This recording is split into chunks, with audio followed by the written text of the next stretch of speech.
All right, all right. Hello, everyone, and now welcome to a game Hitman versus Romantic or Fortitude, however you want, whatever his name happens to be this time around. Anyways, Hitman spawning under the name Ethereal as the green orc player on the bottom right hand side of the map, representing the East Coast, going up against, Fortitude spawning as the pink human on the top left. Game getting underway here. Archmage most likely going up against. Is it going to be Farseer? Yes, it is. And this is patch 1.35, meaning that headhunters do take a little bit longer to build. That headhunter build, they finally decided on build and making headhunters just take a little bit longer to build rather than increase its cost. There's that lightning shield, well done by Hitman, making sure to maximize that damage per second by just simply standing amongst all three units. I believe that's dealing 10 damage a second right there. Needs to back away, needs to make sure he doesn't get, oh, there's a lightning shield there. Did he get the experience? He did. 1, 2, 3, all the experience was gathered up, picking up a ring of protection +3. Very, very strong creep pattern there as militia are being left behind to take down the ogre warrior. Archmage already off in position in the next location here to clear out an easy 3-3-2 creep camp. Meanwhile, Fortitude or Hitman doing the same thing as well. So Hitman and Fortitude doing similar creeping patterns, getting up to level 2, and the headhunters are already out and about. Couple of things to note in this human versus orc matchup. There was rebalancing in the cost and the timings of these headhunters, the time it or the amount of lumber it takes to build a blacksmith, things like that. I am curious and if how that does affect things overall, perhaps allowing human players to get a little bit more towers and natural defense, as Hitman now comes in from behind, finding an ensnared trapped footman and trying to finish it off. There is a Farseer lightning shield or a chain lightning to maximize a bit of experience gain, stealing that last hit there as the Farseer making its way back over. All right, Water Elemental could end up getting shot down there. 1 or 2 more shots gets the experience as Hitman tries to get up to level 3. All right, still racking up more damage here. We're looking at a Water Elemental down to 149 hit points. Sea Turtle still doing a little bit of chasing after quite a ways as the Murloc Tide Runner and the Murloc Huntsman still were not killed and joining in on the battle here. All right, more damage getting racked on up. This Sea Turtle should easily be finished off as the Farseer of Hitman gets to level 3 here and now should be pressuring with level 2 Wolves. One thing to remember, Wolves did increase in cost while Chain Lightning was decreased in cost. Interesting balance overall as the Farseer now makes its way and pressure known inside. Arcane Tower going to go ahead and feed back some damage onto that Farseer there, minimizing the amount of damage being done. Meanwhile, one Wolf going after a Rifleman here. Rifleman already down to 120 hit points, trying to retreat back as far as it possibly can. Should be able to do a little bit of hiding, but that Wolf could land a critical strike and, well, because of that normal damage, finish it off. One more shot right there takes it down. The first Rifleman easily picked off here as we see the tech to tier 2 nearly done. There's that Blacksmith and Fortitude, or excuse me, Romantic, playing, being able to set up that Blacksmith while the tech to tier 2 is going on, something that I haven't seen, professional players do in a long time. So perhaps a little bit of a change in the overall build order because of that slightly lower lumber cost. All right, Water Elemental now looking to retreat back here. Archmage is still in trouble. Farseer, having a bit of an experienced lead, is going to try and rack up more damage again and again. This Water Elemental pretty easy to finish off here as the Water Elemental just takes 1 or 2 shots. There it goes again as the Farseer is continuing to really gain a lot of experience and get a lot of experience here. All right, trying to rack up that damage. Is that Archmage going to try and get in 1 or 2 more shots? It looks like a Chain Lightning would have been enough. Are we going to see an Arcane Vault? No, we do not. We are looking at Priest now getting trained up as the Mountain King going to be showing up to the party. Mountain King can easily finish things off here. Farseer no longer has enough mana for that Chain Lightning as the Farseer may want to retreat back, and as the Mountain King is going to add a good amount of additional newfound strength to the human army overall. Spellbreaker meta if Farseer first. Well, let's see if that's going to be the same case. So far, we still don't see an Arcane Vault. So without an Arcane Vault, there is going to be no Spellbreakers. All right, going to go ahead and finish off some more things here. Kobold or it's not Kobold, that's a Tauren Chieftain now out on the battlefield as well. Looked like a Kobold for a second, at least the portrait did, as the headhunters are making a bit of a move. We are still at Stronghold, getting up to Bestiary, no fortified armor upgrades on the burrows, and no sign for tier 3 to get from headhunters to berserkers. All right, damage racking up just a little bit more here. Berserker is going to get taken down. Headhunter looking to finish off the Ogre Magi. Tauren Chieftain wants to get up to level 2 and does get there. Maybe going for Shockwave for a little bit of that distance, since we don't see, well, that large of a frontline army as of yet. Unless there's a large frontline army, it doesn't make sense to go for Stomp, as Shockwave, well, tears through that back battle line first. All right, hello everyone. Thanks for tuning in. I like old people game.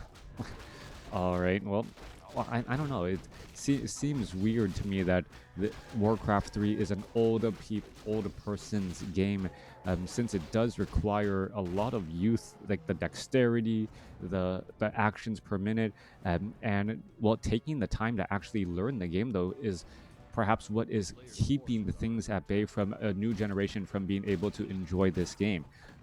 Narrated professionally. Oh, semi-professionally, but thank you. Coming back around, Tauren Chieftain still now has Stomp, going to try and line up, catch up some of those units. Those units are now retreating back. A nice narrow choke point here with the Rifleman and the Priest in the backline position, as Militia now making their way over. Rock Golem now joining in on the battle. Big Thunderclap followed by a big Stomp here, as the Rock Golem creep camp is still causing quite a bit of problems. Things can turn around easily, as Romantic going to get very close to level 3.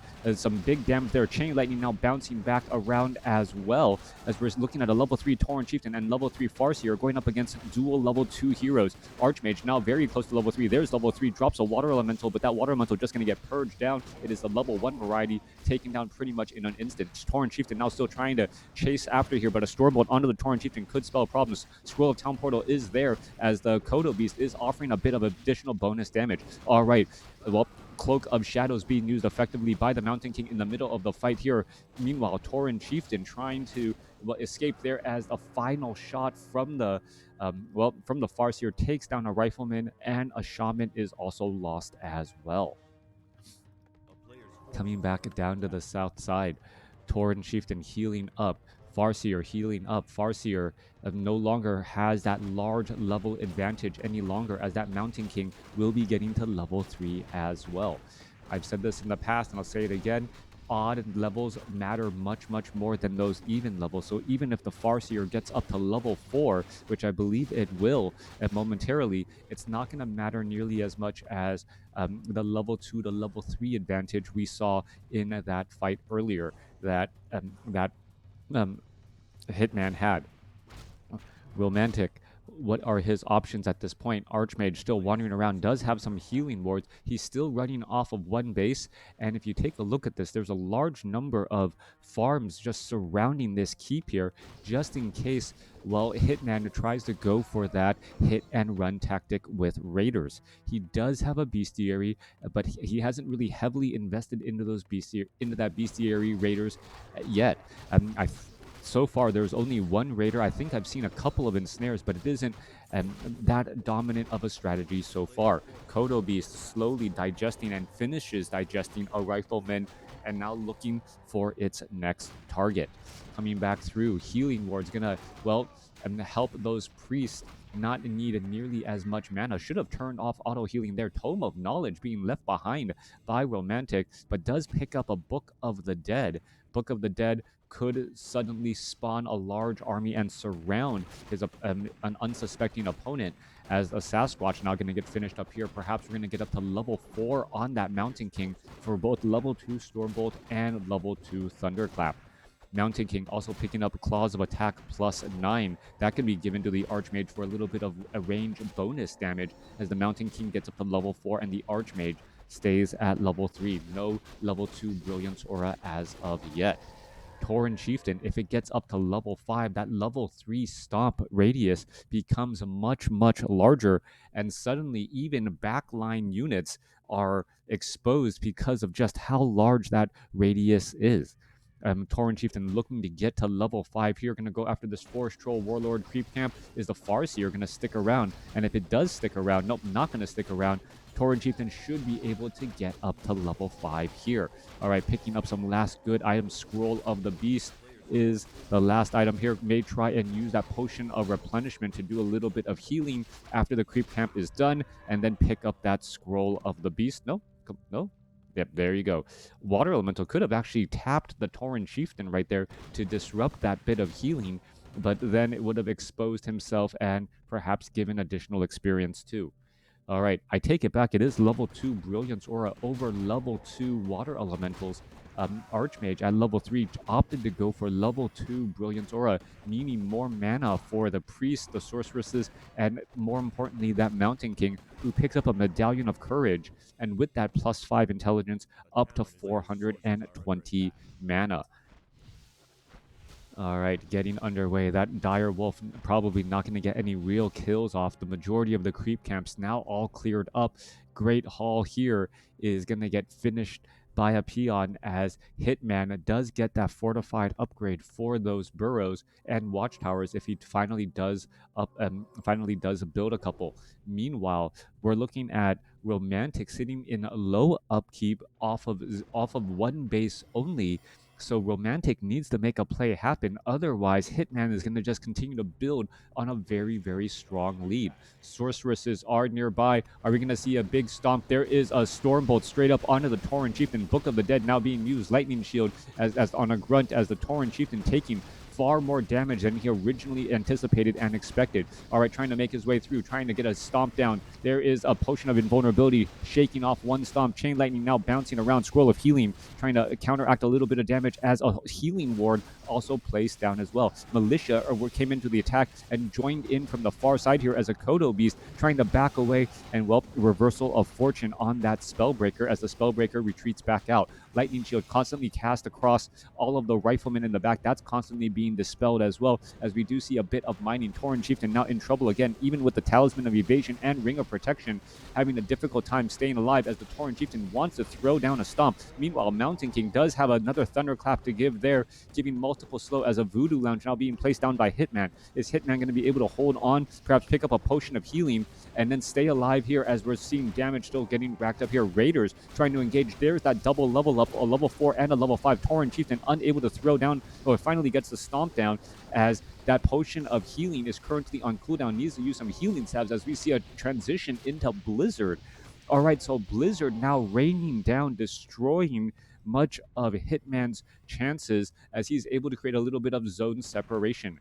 Archmage, however, does need to stop this mining from going on. 59 supply compared to 48, and that's with Hitman having a little bit more workers, as well as that action still going on here. Spellbreakers looking to take down this Great Hall, and well, is the Spellbreakers going to be able to hold that frontline spot, as the Spellbreakers do have decent armor, and now trying to dive on in once again. Kodo Beast not able to chomp on anything yet. If the Kodo Beasts are able to eat 2 Spellbreakers, that would greatly shift the overall battle, but those Spellbreakers are, well, keeping their distance rightly as they should. Mountain King Invisible does have level 3 Thunderclap. If that Tauren Chieftain, well, totally suspects it, there goes the Stormbolt, and the Tauren Chieftain now down to 600 hit points, needs to get surrounded in order to try and well, stay around here. Are we going to see a Scroll of Town Portal transferred over? There's a Scroll of Town Portal transferring over at the last second, and the battle still raging on here, as well, Spellbreaker able to barely survive again. All right, lines are completely in the sand again. Tauren Chieftain unable to get down a stomp, gets a Stormbolt, and well, Hitman going to end up losing that Tauren Chieftain at level 5. The positioning not that great, and now we're looking at an uphill climb for Hitman. Even with Lightning Shield across multiple targets, it does not look good. Chain Lightning still bouncing around. That invisible Mountain King constantly surprising the Tauren Chieftain with those Stormbolts. Archmage opting to go for level 2 Brilliance Aura early, thereby causing problems, as the Mountain King always had mana. Coupled that with the Medallion of Courage and that 450 mana capacity on that Mountain King meant he really never ran out of mana. Thanks for watching. Thanks for listening. Hope you guys enjoyed it. Let's take a look at the final scores. All right.